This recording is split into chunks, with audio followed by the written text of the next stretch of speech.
Okay, so with our biopracs, we're going to be asked to usually do a dilution, and that dilution can either be serial, where we take one that we just made and use it to make the next, or it could be directly proportional. So I'm just going to go through two different versions of serial dilutions and proportional dilutions just to refresh your memory, and so you know that where you're going to get your marks from and what to do. So the first one that we're going to look at, it says that we need to make a serial dilution of our 1% protein that reduces the concentration by half between each dilution, and we need 10 centimeters cubed of each in total. Okay, so then we always have to fill in the diagram based on the information, and they always give you one or two first, and then you need to complete the rest. So with your dilutions, you will always be given 5 small beakers, so that way you know that we must do 5 dilutions in total. So there we've drawn the first 2 for us. So now we need to complete the diagram by filling in the rest of the beakers. You can draw them nicely with a ruler, but there is going to be 5 in total. And then we need to fill in exactly what we are moving between each one. So we're starting with a 1%, and we need 10 in total, okay, after we have taken each one to make the next, which means that when I'm taking out, I need at least double, because I need to be able to take out from one to the next. Okay, so see, I'm starting with 20 centimeters cubed of my 1% protein and 0 of water, and in the end I'm being left with 10, which means I removed 10 centimeters cubed of my protein. Okay, specifically the 1%. So from there, I removed 10 centimeters cubed. And now since I want to halve my concentration, if I'm adding 10 of the protein, I need to add an equal amount of water to halve it. So I'm also going to add 10 of water, which is always represented by W. So now if I add 10 and 10, I have halved this 1%. So now this becomes 0.5% of my protein solution. And I have 10 centimeters cubed at the end, because from this one now, I am going to remove another 10 centimeters cubed of the protein. And I am going to add the same volume of water. So water must always remain the same volume in each container that we're going to add. I always add the same amount of water. I just take from the one I just made to the next one to the next one, so that I keep diluting again and again. So here, from the 10 of protein and the 10 of water, it was 0.5, which means I've now halved it again, and that becomes 0.25%. So then from there, I take that out into the next one, and I've added the same amount of water. So I've halved it again. So then I get 0.125%.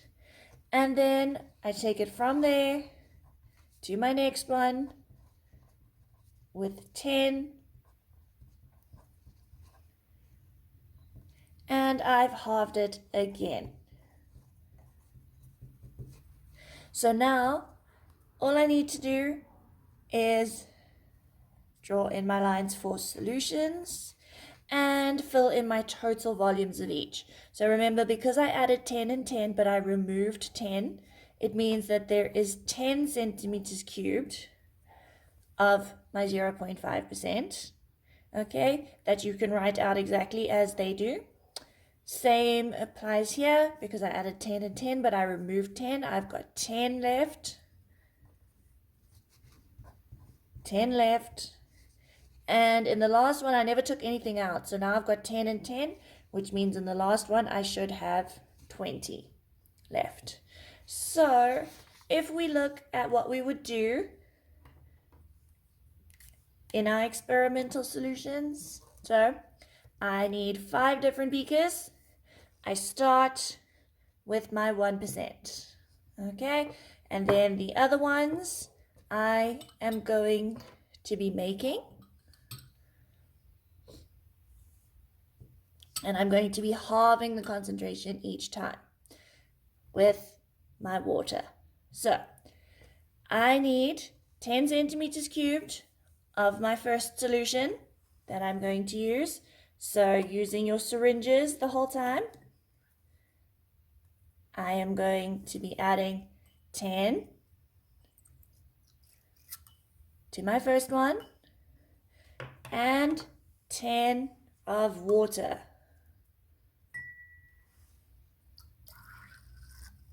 So now I've taken my first one and I've halved the concentration. So there's my 0.5. Now I need to take this one that I just made to halve it again. So now I'm going to take 10 from this one that I just made into the next one. And to that, I'm going to add 10 of water. And now I've made my next solution and I've halved it again. So now I want to take this one that I just made and I'm going to take 10 from there into the next one. And then to that one, I'm going to add 10 of water. And now I've halved that solution again. So then from there, I take my next one into my last one and 10 of water. Okay, and as you can see, as I keep going and I take one to the next, my solution gets lighter and lighter and lighter because I have halved the concentration each time by taking the one and using it to make the next, then taking that one and using it to make that one, all the way up to the end. So that is how we're going to dilute with a serial dilution to halve the concentration each time. So the other kind that I could have is instead of halving the concentration, I could be asked to dilute using a serial dilution, but now I need to make a dilution where I'm going to decrease the concentration by a factor of 10 each time.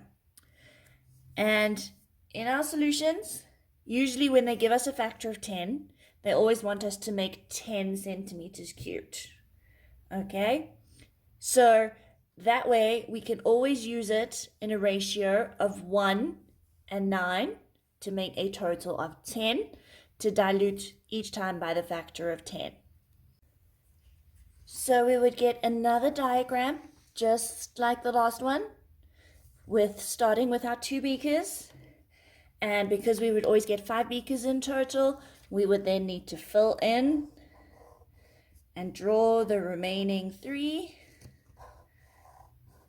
And then we need to show what we're going to add. So you can see we've got 10 centimeters in total plus 0 of water, but in the end you're going to end up with only 9 of the 100%, which means since I want to dilute this by a factor of 10, over here I am going to remove just 1 centimeter cubed of my M in there, and I'm going to then add 9 of water, because now I have got it in a ratio of 1 to 9, so I've diluted that in total because it's 1 part M, 9 parts water, I've diluted it by a factor of 10. So that means that I've gone from 100% and now it's 10 times less. So that is then going to be 10%. Then I am going to take from the one I just made into the next one, and I'm going to take 1 centimeter cubed of that, plus another 9 of water. And now I've diluted this again by a factor of 10. So now I've got 1%. From there, I take out 1 and I add 9 of water. See, the water always remains constant. And now I've diluted this again by a factor of 10. So now I've got 0.1%. And then the last one, I take out 1 and I add 9 of water. And I've diluted this by a factor of 10 again. So now I've got 0.01%. So then all you have to do is fill in the remaining volumes at the end, because here I had 1 and 9, I had 10 in total, but I removed 1. I'm left with just 9 of my 10% of M. And then the same applies here and here. But in the last one, I didn't remove anything, so I've got 10 left. So if we look at that, again, just like the first one, I have got my first solution that I start with, and I am going to do 4 more from there. But now I'm only going to use 1 centimeter cubed of that into my next one. So I'm going to do 1. And with that, I am then going to add my 9 of water.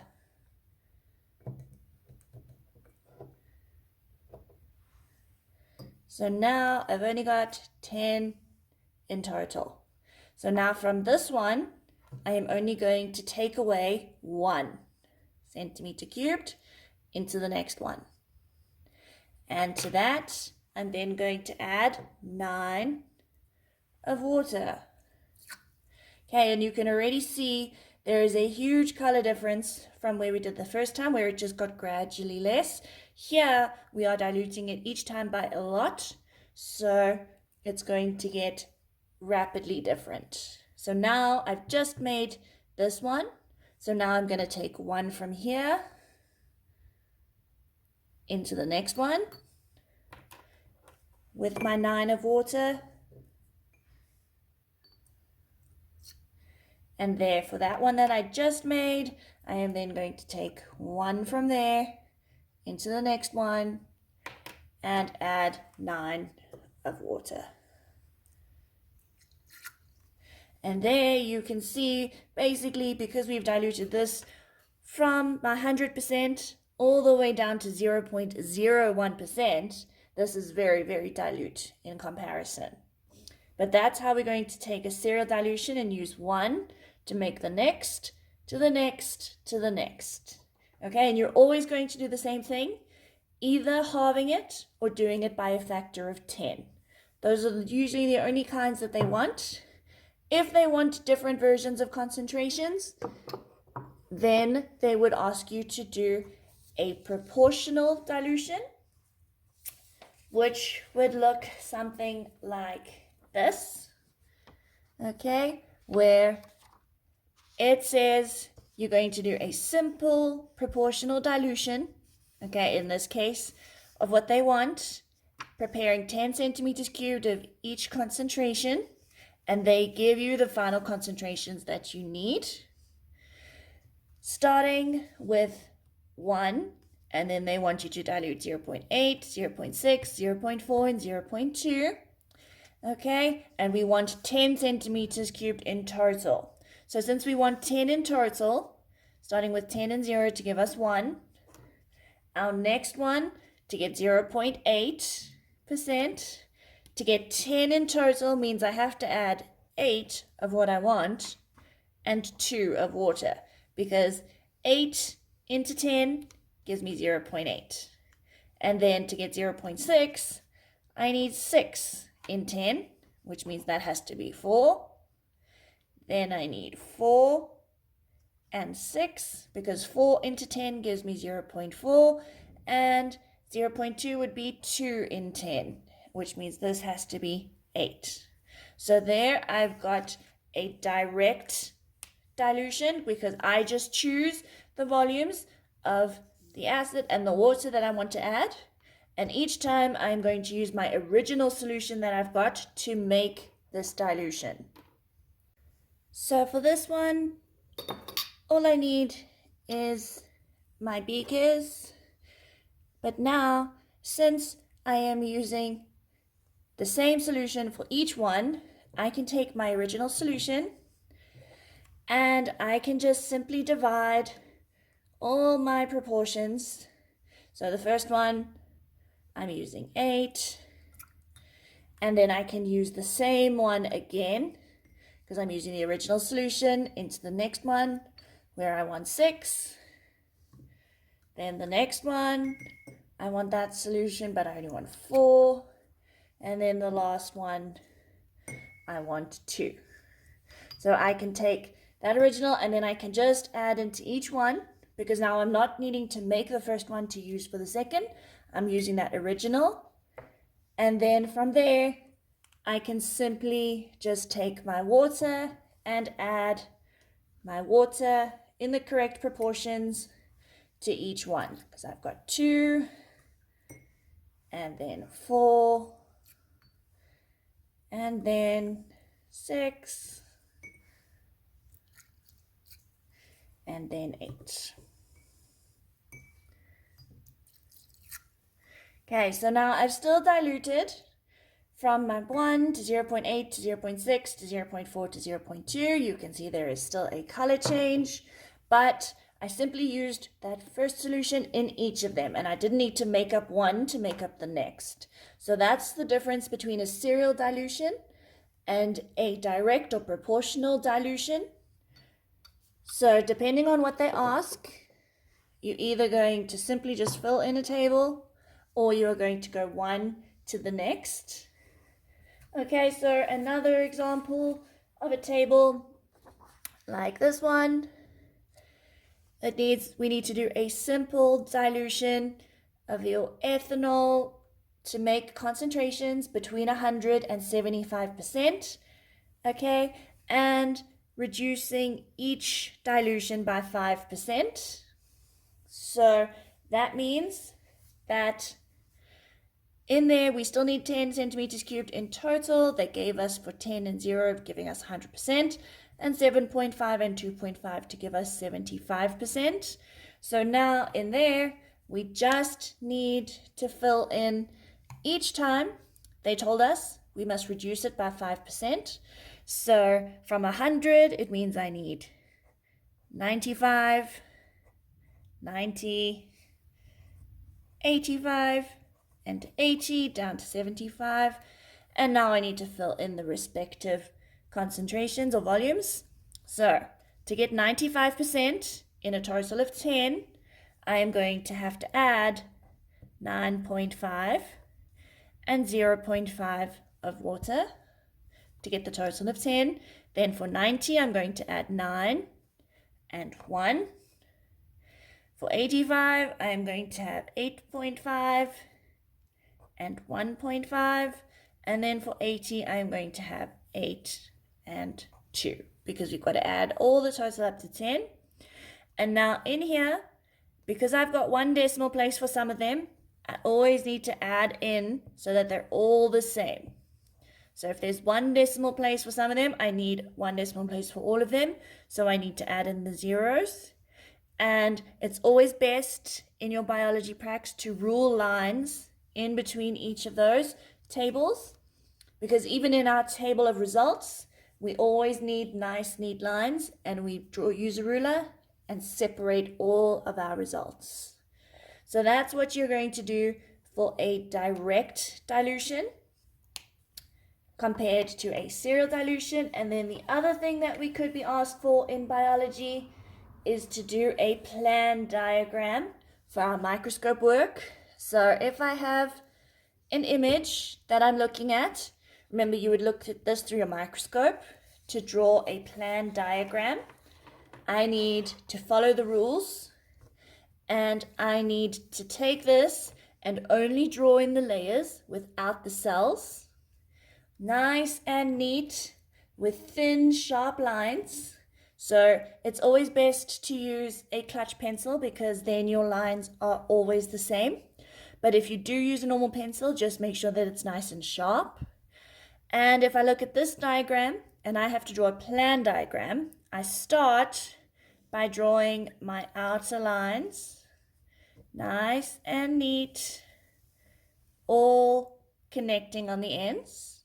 Okay, so I can see there's my outermost line, but I can see that there is a different layer of cells around the outside that's darker. So that means that there is one layer around there that I can draw in the right proportions for what I want.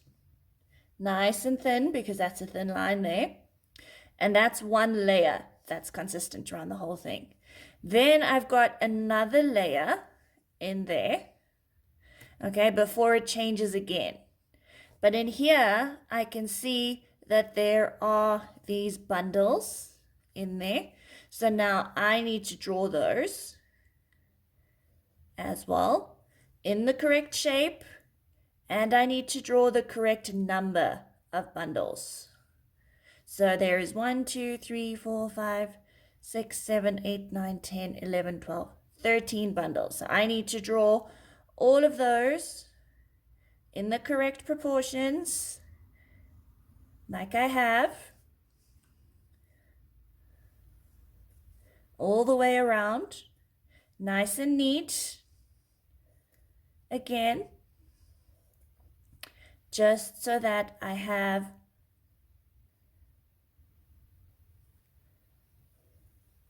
everything nice and even, okay, because I'm going to draw just what I see. And then in between those, I can see that there is this darker layer there. So then I can connect all of those with that layer, end to end, again, nice and neat, thin lines.